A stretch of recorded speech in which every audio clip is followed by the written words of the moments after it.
is science of reading just based on Scarborough's rope? No, it's opposite way. Scarborough's rope was an attempt to give us a summary of the research at that time, and it does a great job of summarizing particular both components and aspects of how reading develops. So the notion that word recognition is an issue of automaticity, and not just there are all these components that you have to learn. You have to learn them to the point where you can fire them off without conscious attention. And comprehension is more strategic.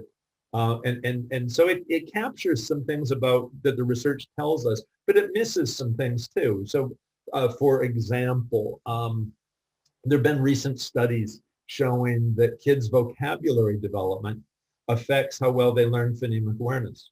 And so vocabulary has been in the language pot. Does that mean I have to move it over to the word recognition pot because it actually benefits both comprehension and word recognition? So it doesn't do a very good job of that.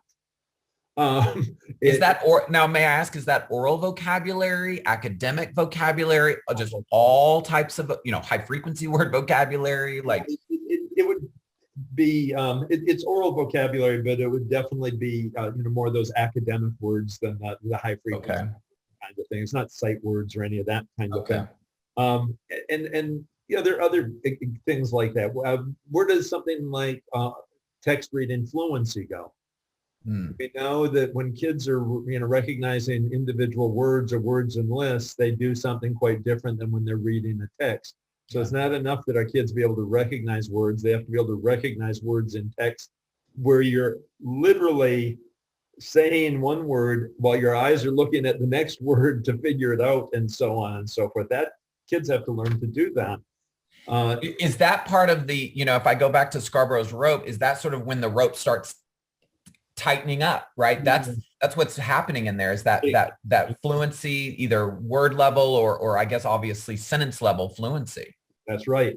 And it's not there explicitly. You have to think, that's it. That's why those strands are twisting together. And that's not wrong, but it means people kind of neglect that or ignore it. Can't neglect it. Right. There's something going on there. There's something going on. And whatever that thing is, has features that are both about high, speed recognition of words, but it also has something to do with the first line of reading comprehension.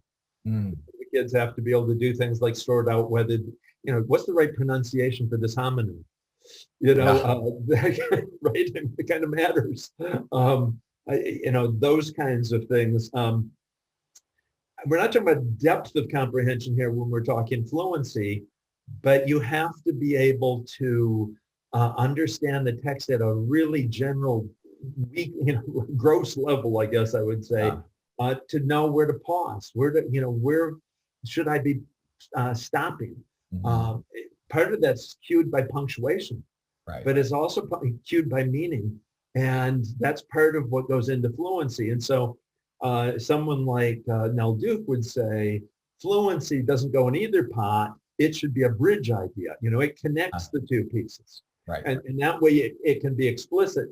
Well, if that helps you to think about it and keep it as part of the model, that's fine. What I've done for years is just what you did. Well, fluency is just those ropes that are being bound together. That's the different strands coming together. And of course, you have to teach it. The research is very clear about that. And it isn't really a component of word recognition. That's not really a component of comprehension. And so the notion of treating it as a bridge principle is a different way of handling it in the model, but it certainly makes it explicit so that somebody doesn't miss it.